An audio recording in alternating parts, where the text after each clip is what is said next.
prayer.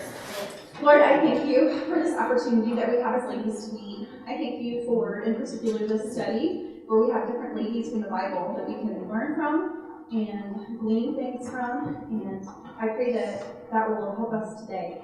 I pray that as we look at Miriam, Lord, that you will just calm my heart and calm my nerves.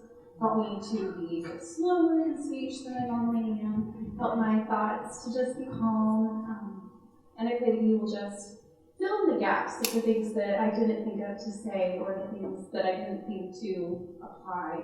That you will just use the Holy Spirit, Lord, to apply those things in people's hearts. And that they will get from today what you want them to receive. In your name, I pray this. All right, so today we are going to get to talk about Miriam.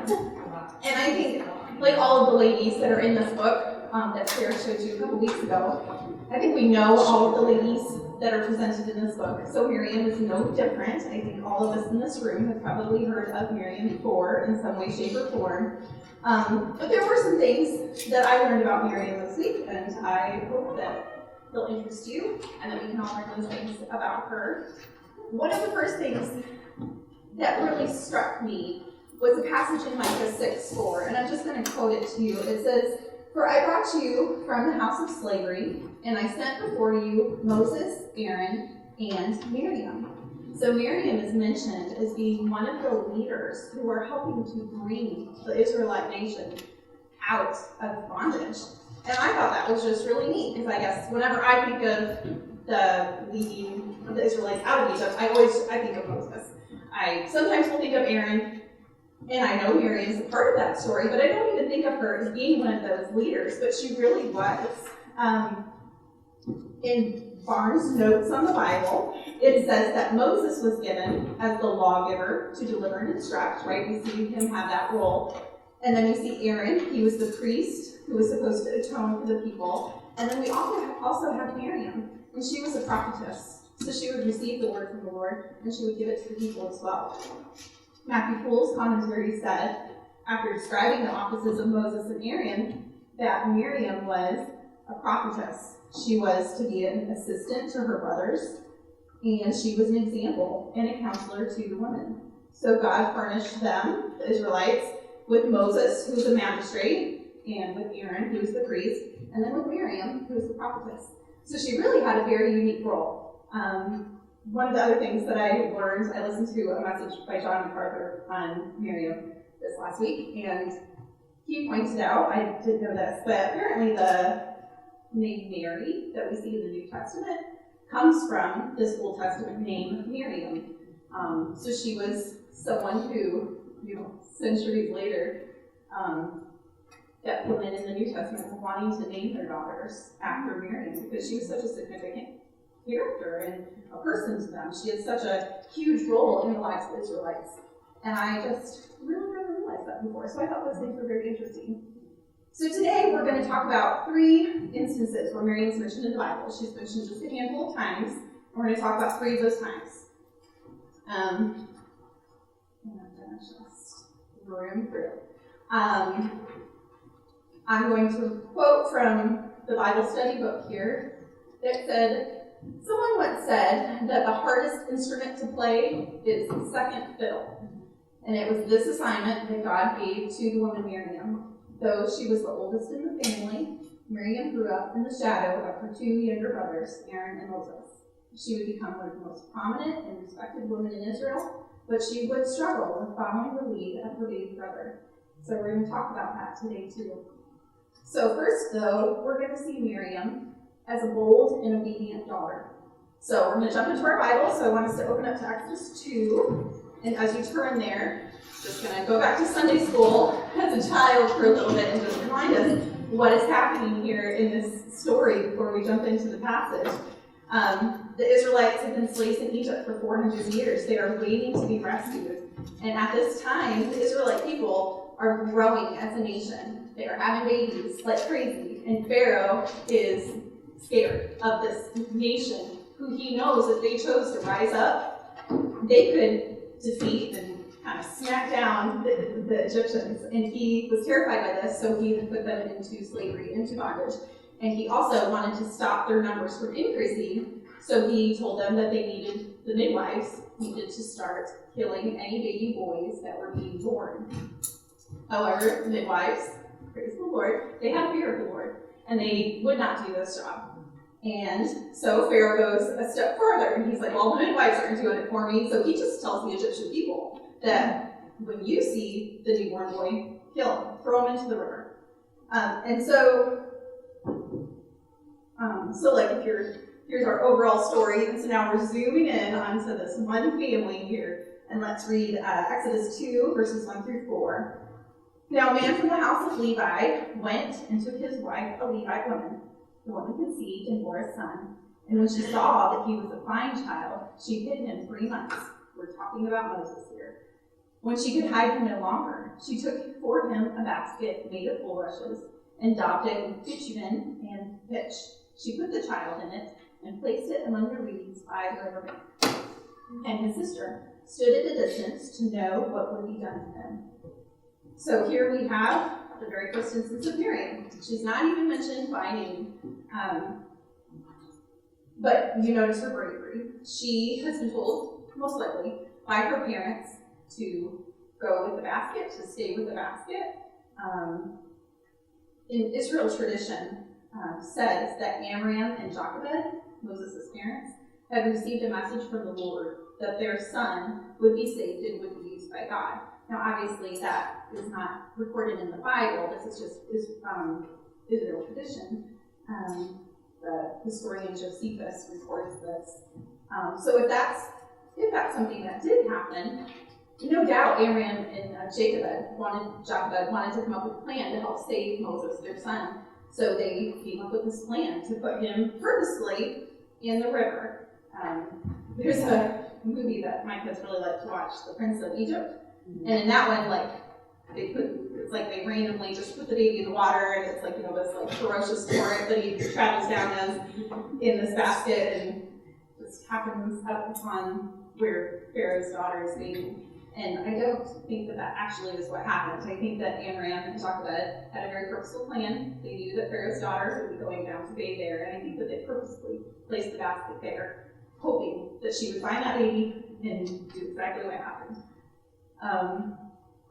But let's see what Miriam does in verse 7. So she's there with the basket, and Pharaoh's daughter opens it. She sees the baby, and she's like, this is definitely a Hebrew child. And Miriam says, then his sister said to Pharaoh's daughter, so she comes up to Pharaoh's daughter, and she says, shall I go and call you a nurse from the Hebrew woman to nurse the child for you? Let's talk about some bravery. Here Miriam, she's a child. They believe she was probably 10, 11, 12 years old when this happened, and she has the bravery enough to go up to Pharaoh's daughter and to offer to help her in this way. She didn't know what would happen to her when she did this. She didn't know what Pharaoh's daughter's reaction would be to her. But if we believe that Miriam was given this job by her parents to do, then she knew that she needed to obey, and she did. We see that very clearly. And I did want to read that instance and not encourage the young ladies in the room today, too, to be like Miriam. Miriam could have just been terrified at all of that going on. And maybe part of her knew what she was supposed to do in order to help her baby brother, and maybe she didn't want to. But whatever she was feeling, Miriam chose to do the right thing, and she was obedient to God. And all of us in this room, young ladies, older ladies, we all are always faced with situations that come up where we have to do something that we don't want to do. Or we need to look at a spiritual battle in the face, and we have to choose to be brave and choose to hold on to God's promises in His Word in order to do the right thing. So we're all called to be obedient. So here's where I want some feedback from you guys, if you can. Help me think of some examples of when you need to do what's right, even when it is difficult. Situations where it's hard, but you gotta do it. Like standing up in front of Sunday school. Go ahead. I've always been a caregiver, so I had to take care of family on hospice and be there to tell them goodbye, but that's not something that you choose to do. And I did that for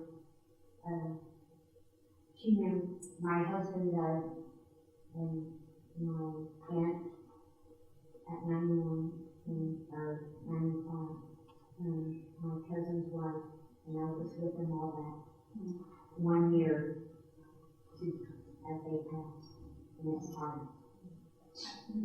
I would imagine that. I've not ever faced that type of a trial or circumstance. But. Well, I'm not all over. And then you would think of anything else. I think you have to caretaker and former laborers of working work, moms would come in and I remember having a patient would come in and say that Jen tried to baby move one day or so. I said, let's get you on the monitor, put her on the monitor, and I'm looking all over that tummy with her and she's looking at in my eyes, and I'm looking at her eyes, and I know what I need to tell her, but I don't want to tell her.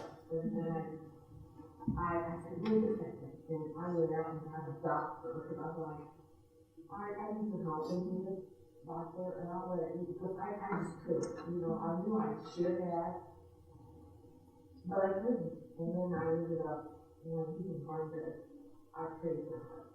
And then she said, well, I don't want your prayer. I just want my baby.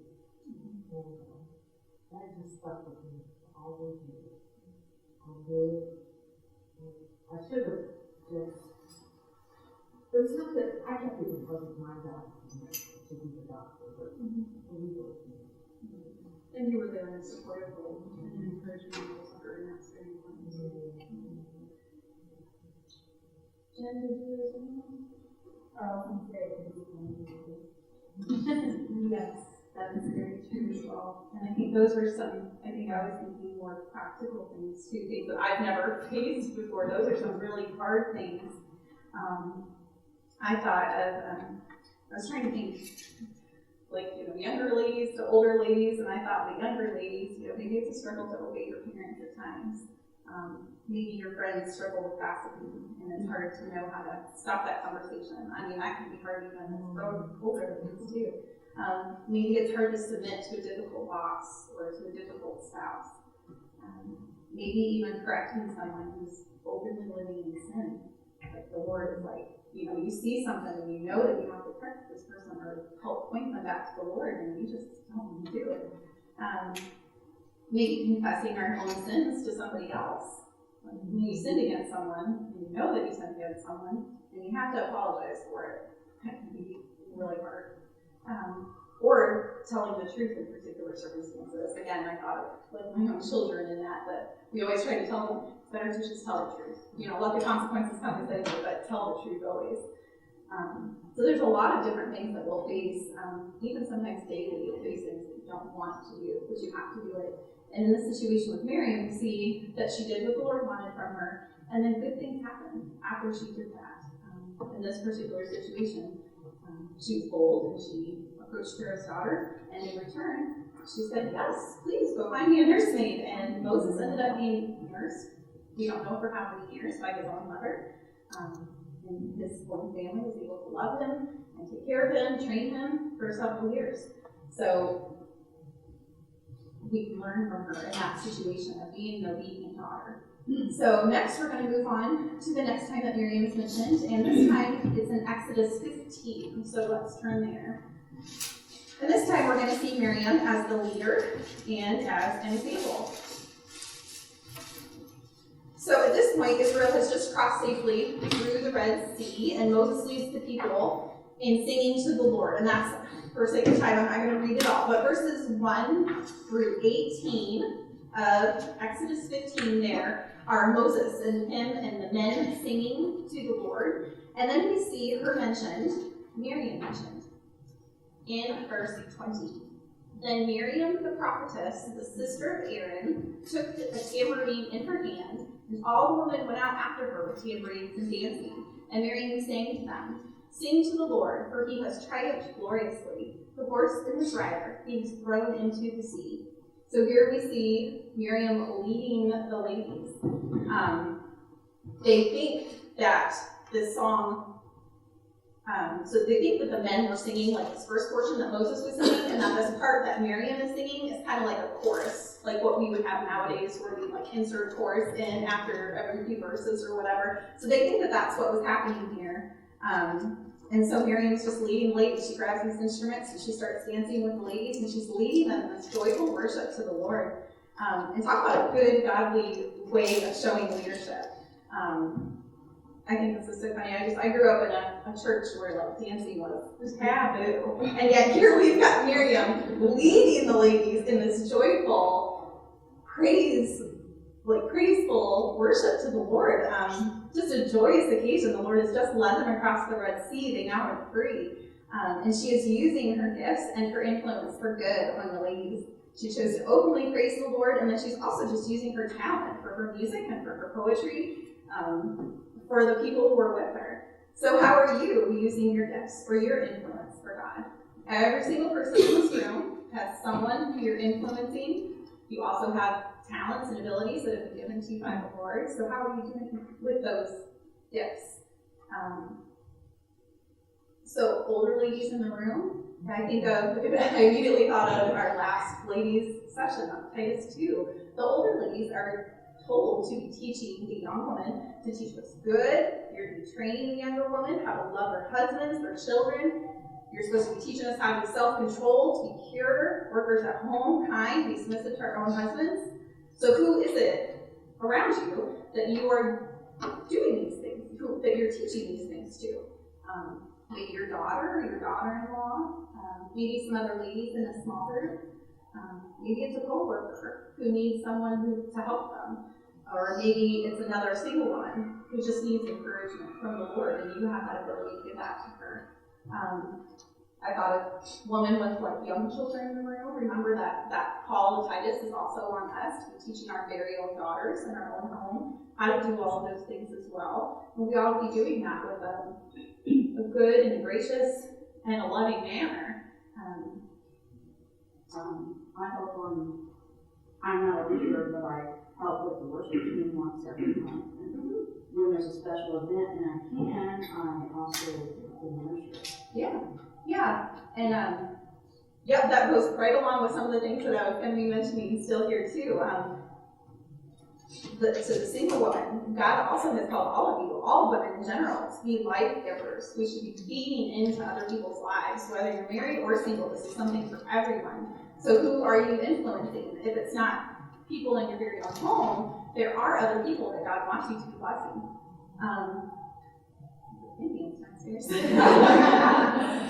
So maybe as a single woman, you can come alongside a woman who has kids who are struggling, or like teen who is struggling. Maybe you can uniquely, I think of Sarah and Angie. She doesn't have kids in her own home, but she really tries to help minister to the moms in the church who have teens by taking them out and trying to feed spiritually into their lives. I think that's great, and I think that's awesome and amazing, and it ought to be what people should be doing. And the Bible reminds us that the single ladies also have a greater capacity than a married woman to be hospitable to other people. 1 Corinthians 7:34 says, that tells the single ladies that they can be anxious about the things of the Lord, how to be holy in body and spirit, but the married woman is anxious about worldly things, how to please her husband. And the Bible verse goes on, it says, I say this to your benefit, not to lay restraint upon you, but to promote good order and to secure your undivided devotion to the Lord. So single men and women have this unique opportunity to be fully devoted to the things of Christ. And it's different than the way it is for a married couple, because they have to also be meeting the needs of each other. So we should be using your singleness for God and look for different ways to be doing that. And one of the things too that I kept coming across, I studied through Miriam, there's never a mention of if she was married or not. We don't have her in any lineage of children. We don't have her mentioned as being married to anyone. That doesn't mean that she wasn't, but she may not have been married. And again, like an example, if she wasn't, this is how she was using her singleness for the Lord too. And I also thought of the teens, that you also can be using your influence for others around you. 1 Timothy 4:12 says, let no one despise you for your youth, but set the believers an example in speech, in conduct, in love, in faith, and purity. So if you are in this room and you have younger siblings, you are old enough to be showing your younger siblings how they can submit in obedience to your parents. You can also be a bold influence in your co-op or in your school by standing up for biblical issues when you need to. And you also are, if you don't have siblings at home, you also are an example to just the other children here at the church. Remember that the younger kids are always watching the younger or the older kids. So you could be showing them how to just be behaving appropriately at church, how to respond appropriately to other leadership in the church, and how to listen and to learn from the pastors. So you have a greater influence, I think, than sometimes you remember, even though you're younger. And maybe someone in the room is like, oh, I didn't want to have to be an example to anyone. You know, I kind of just wanted to live my life and do what I wanted to do. Maybe you just say, well, I didn't get to pick the life that I'm living, and I didn't want to have to be godly in this life that I've been given. But God has given you the very specific life that He's given you for a reason. He's given you the spouse that He gave or didn't give you. He gave you the parents that He gave you. He's made you rich or poor. He's given you a sick body maybe, or a healthy body. He's given you maybe some supportive extended family, or maybe you have no extended family who's willing to help you at all. But all of these circumstances, any of your life circumstances, are all designed by God. He is sovereign. He is over everything. So you can have a peace in that. I thought of Psalm 100, and I didn't write it down, so I'm going to have to read it. And you might be like, why did you think of Psalm 100 when you thought of this? But I'll explain. It says, make a joyful noise to the Lord, all the earth. Serve the Lord with gladness. Come into His presence with singing. Know that the Lord, He is God. It is He who made us, and we are His. We are His people, and the sheep of His pasture. Enter His gates with thanksgiving and His courts with praise. Give thanks to Him, bless His name, for the Lord is good. His steadfast love endures forever, and His faithfulness to all generations. And it was those couple verses in there where it just says, know that the Lord is God. It's He who made us, and not we ourselves. We don't get to pick our own life circumstances. We don't get to pick how we get to go through life and what blessings we enjoy or don't enjoy. God is the one who's given us all these things, and yet all throughout that psalm, we're supposed to be praising Him. We're supposed to be rejoicing in Him. We're supposed to be singing His praises to other people, entering His gates with thanksgiving. We're supposed to be filled with just a thankfulness and a joyfulness to the Lord for the life that He has given us. And then use those life circumstances to seek to bless other people, just like Miriam did. So I just think of that fact that she was using her talents and her abilities for the Lord. So how are you using your talents and your abilities for the Lord? I'm very thankful for our church. I feel like there are so many different people who do so many different things, and I love how many people are, make meals for people, or I'll hear like a random act of kindness that somebody did for somebody else, or even the church and how people are signing up to bring Susan to church every week. How we just, as a body, I feel like we do a very good job of loving each other, and this is just also a way of us using our talents and our abilities for God, because He's given us these abilities. So, point number 3. So here's the part that we're going to see a situation with Miriam where she is showing us an example of what not to do. So point number 3 is Miriam is the complainer and the insubordinate follower, unfortunately. So we've seen 2 instances where Miriam has done what she was called by God to do. She did it with bravery, obedience, joy, and with godliness. However, this last account is not a good one. So the first thing that I want to establish in this point that I kind of just brushed over before was when they talked about her being a prophetess there in Exodus. So I'm going to read from our book here about prophetesses. So the term prophetess is used only a handful of times in the Bible. In addition to Miriam, it is applied to Deborah, who functioned as a judge of Israel, to Huldah, who spoke, thus says the Lord, just as the male prophets did, and to Anna in the New Testament. The term is also used of 2 women who prophesied falsely, Noadiah and Jezebel. The Hebrew word Nebiah is the feminine form of the word prophet, which means, and this is the whole reason I'm wanting you to hear this, is a prophet is a speaker of oracles, one who spoke not his own words, but those which he had received from God. So this was a unique gift that God had given Miriam. Not every woman had the gift of prophecy, but it was something that God had given her. We're going to turn to Numbers 12, 1 through 3, though, and we'll.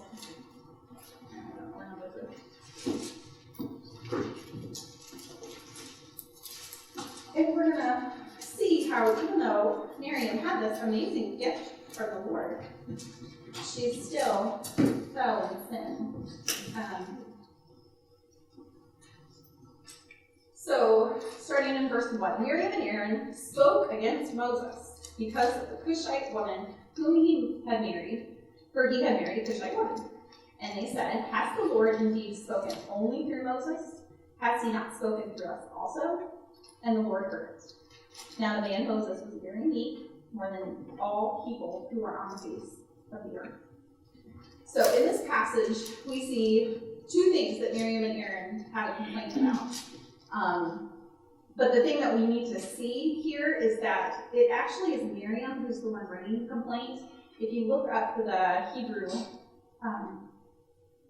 verb spoke in this passage, it actually is a feminine singular verb, which here in America we don't go by verbs and subjects and all that kind of stuff, but it's significant because it's signifying that it actually was Miriam who is doing the speaking here. So she is the one who's coming forward, and she is the one who is voicing this complaint.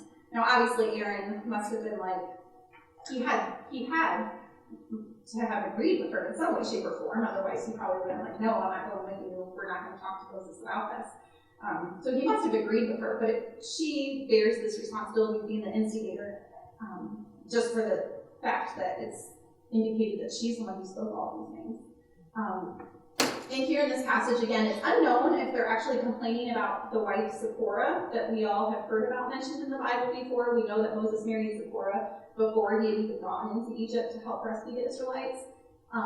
Some commentaries that I read thought maybe they were still talking about Zipporah. Some people thought maybe Zipporah died and he then was remarrying somebody and he remarried another foreign woman, and that Aaron and Miriam were upset about this.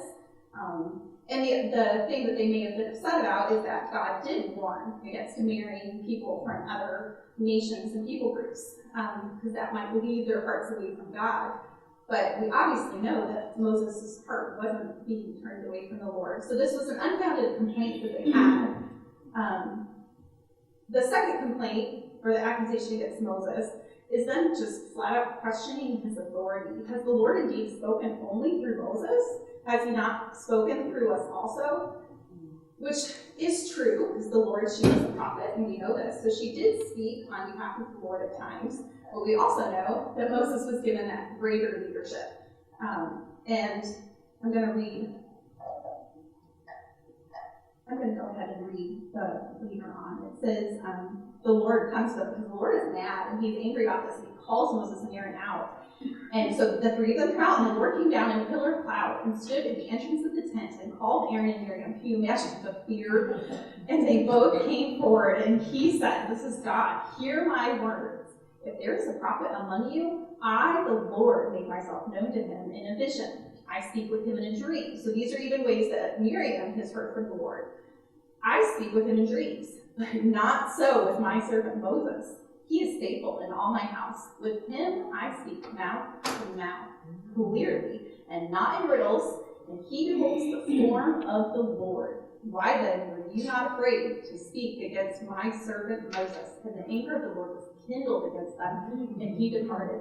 I think that just shows that seriousness of this. God's like, I do talk to you, but I talk to you more through visions, through dreams. You then have to decipher those words as well. But I speak face to face with Moses. He sees my very form. I'm going to read also a passage in Numbers 11, 16 through 17. Then the Lord said to Moses, so this is one of the reasons why they think that Miriam is upset. Then the Lord said to Moses, gather for me 70 men of the elders of Israel, whom you know to be the elders of the people and officers over them, and bring them to the tent of meeting, and let them take their stand there with you. And I will come down and talk with you there, and I will take some of the Spirit that is on you and put it on them, and they shall bear the burden of the people with you, so that you may not bear it yourself alone. And then verse 24, chapter 11, it says, so Moses went out and told the people the words of the Lord. And he gathered 70 men of the elders of the people and placed them around the tent. Then the Lord came down in the cloud and spoke to him, and took some of the Spirit that was on him and put it on the 70 elders. And as soon as the Spirit rested on them, they prophesied, but they did not continue doing it. And it goes on, but I'm going to stop because of time. But anyway, so they think that Miriam was perhaps upset because Moses, in order to receive more help with the people, to help judge the people in a better way, so he's not being completely physically depleted all the time, he's appointed 17 more people. And they also then receive the Spirit of the Lord in their lives to help judge all these people in Israel. And it's believed that she was upset about this, that she was maybe upset that this leadership role that she, Moses, and Aaron up to this point had all by themselves, that was being taken away, and that these other 70 people would have more leadership too. And again, this is just a reminder to all of us. Because again, here is a woman who has received dreams from the Lord and words from the Lord, and yet she fails, falls in sin. And it's just a reminder that all of us do. Miriam's human, I mean, even Moses sinned, Aaron sinned. We all sin. And I hate that. You know, there are times where I'm just so sick of my sin, and I'm sick of doing the same things over and over again. It just makes me long for heaven so much.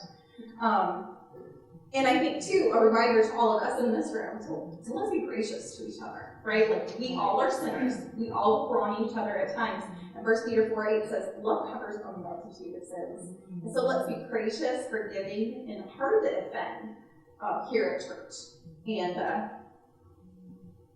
anyway, so I have a whole bunch of verses, too, but I think that I need to skip those for sake of time. There are people in our lives that we are all called to submit to. Romans 13:1, we're supposed to be submissive to governing authorities. Titus 3:1 tells us to be submissive to rulers and authorities. Ephesians and Colossians tells wives to submit to their own husbands. Colossians 3:20, Ephesians 6:1 tells children to obey their parents. 1 Peter 2:17, it says, honor everyone, love the brotherhood, honor the emperor, servants be subject to your masters. 1 Peter 5:5 says, younger people be subject to their elders. So, again, I was going to ask for specific examples, but people that we're supposed to be submissive to: your employer, the police, your husband, church leaders, supervisors, state governments, parents, teachers, management, local governments, club officers, federal government. Those are all people that we are called to be submissive to. Everyone has somebody that they have to submit to. And we should respect, obey, and submit to those leaders, so long as they're not asking us to sin, and as long as it's the person in the Bible who we're being told to submit to. For example, I don't have to submit to someone else's husband in the church. My children, if someone came up to them and said, well, you can't color during the church service. Well, they don't have to submit to that man, they have to submit to their own father. So hopefully that makes sense. Make sure you're submitting to people who the Bible has told you to submit to as well. Miriam wasn't even being asked to submit to someone who was a bad leader, though, and that's kind of a sad thing when you think of her sin. Moses was a great leader. He spoke face to face with God. Yes, he was a sinner, and maybe that was something that made it harder for her because he was her brother. She saw his sin, and she knew his flaws, and maybe that made it harder for her to submit to him, but she still was called to do that. And again, like, we all have people in our lives that can be hard to submit to at times. Sometimes your spouse might be really hard to submit to. Maybe your boss or supervisor openly hates the Lord, and yet you still have to submit to their leadership. Maybe kids, maybe you see your parents sin in front of you a lot. Then you're like, wait, I still have to obey them?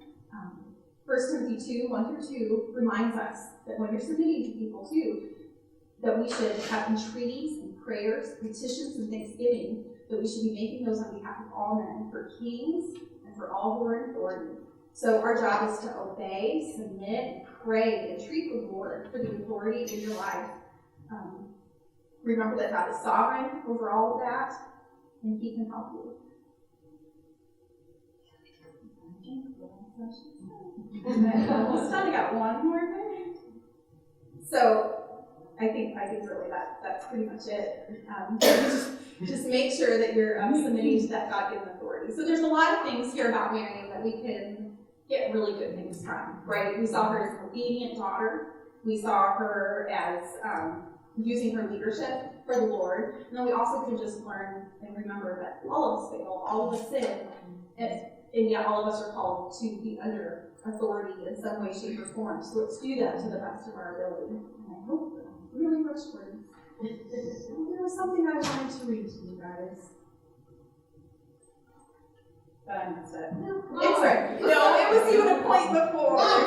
Say it, No. say it. Yeah. Patricia's telling me that. It was something that I talked about too long ago. So anyway, if you don't have the Bible study, maybe you should go to the Bible study and read through it, and that'll bless you too. But it was about the 70 elders and stuff, so that I talked about that a while ago. Anyway, okay, let me go ahead and just pray and dismiss us. Christy, do you mind if I go ahead and pray for Camden surgery too? Is that okay? Okay. Lord, I thank you for this study on Miriam. I thank you for the things that we can learn from her. Lord, I can't imagine being in her situation with the things that were weighing on her shoulders. And Lord, I don't want to judge her too harshly for her sin, knowing how often I sin every single day. And yet I know that you put that in the scriptures for us to learn from. And I pray that we would all do our best to submit to the authority that you place in our lives, Lord, that we would be obedient to the people that we need to obey, that we would also use our gifts and abilities for you, Lord, that we would try to lead other people around us in godly and a good way. So I ask that you would just help us to remember some of these truths about Miriam and maybe help some of the ladies to dig in a little bit deeper into her life on their own. Lord, I also just want to pray for Camden's surgery on Thursday. I pray for Christy as a mom, that you will strengthen her heart, and that you will give her peace and comfort. Just a big surgery, Lord. So I pray that you will, as a family, help me feel your peace and your comfort going into the surgery on Thursday. Pray for Camden, that you have a calm heart, and I pray for his recovery, Lord, in particular, that you will just meet up his body, that you will help him to get through it as pain-free as possible, that they'll be able to find some type of pain management that will help him. And I pray that the other siblings at home who are able to help out in different ways, that they will do that they'll be a blessing to the parents as they just have a lot to juggle. And I think of Christy with the schooling of kids and taking care of Camden. She's just going to have a lot on her plate, Lord, and I pray that we as a church family will just surround them with prayer, just petitions on behalf of them to you, Lord. And I pray that that we will just be a comfort as much as we can be and help and support them as they go through the surgery on Thursday. And Lord, again, we just thank you for this church family. I thank you for the blessing that it is to be able to work for you and to worship you every single week together, Lord. I love the ladies in this room, and I thank you for them.